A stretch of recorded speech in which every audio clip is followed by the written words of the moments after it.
नमस्कार मित्रमंडळी. तर सगळ्यांना जय शिवराय.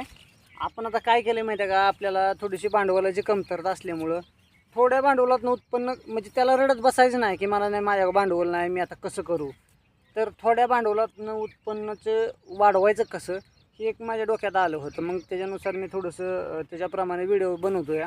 तर झालं आहे काय, आता जवळजवळ सगळ्या बागात व्यवस्थित सेटिंग फिटिंग वगैरे एकदम ओकेपैकी आहे, काही विषय नाही. तर भांडवलाची कमतरता आहे म्हणजे आपण पोम सगळं लाखानं किंवा 2 लाखानं पोम आपण आणू शकत नाही. मग बसायला बसतो या, पण एवढं आणू शकत नाही.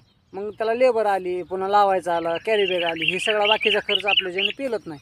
तर डोक्यात काय धरलं आपण, म्हणलं 2-3 बॅगा जर आपण आणू शकतो, मग 10-15 हजार पोम आपण आणू शकतो आणि तेवढा बसवू शकतो. कमीत कमी 15,000 जरी पोम बसला.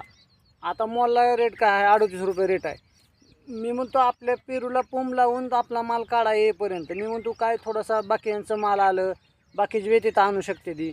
मग समजा रेट काय थोडासा कमी झाला, आणि रेट जर कमी झाला तरी पण काय प्रॉब्लेम नाही, किती होईल 30 रुपयापर्यंत येईल. 30 रुपये जरी म्हणलं ना तरी 15,000पैकी मी म्हणतो 2,000-3,000 पेरू सोडून द्या. 12,000 पेरू जर आपल्याला पीस सापडलं मॉलला द्यायला, त्या लायकीच्याच पेरूला आपण पोम बसवणार आहे. म्हणजे मॉलच्या लायकीचा जो काय पेरू आहे बाबा, स्पॉट नसणारा किंवा रेषा नसणारा, स्क्रॅच नसणारा, जी मॉलला चालतोय तेवढ्याच पेरूला जर आपण पेरूला पोम बसवला आणि कॅरी बॅग आणली तर ती पेरू आपल्याला मॉलचा सापडणार आहे. तर मग ते हिशोबाने नियोजन केलं या. तर 12,000 जरी पोम जरी आपल्याला कमीत मिनिमम सापडलं पेरू, तरी 30 रुपयानं रेट जरी सापडला तर 12 किती झालं 36, 3,60,000 रुपये नीट आपल्याला प्रॉफिट होतं या. ते मी म्हणतो काय त्यातनं खर्च जाईल 3,60,000.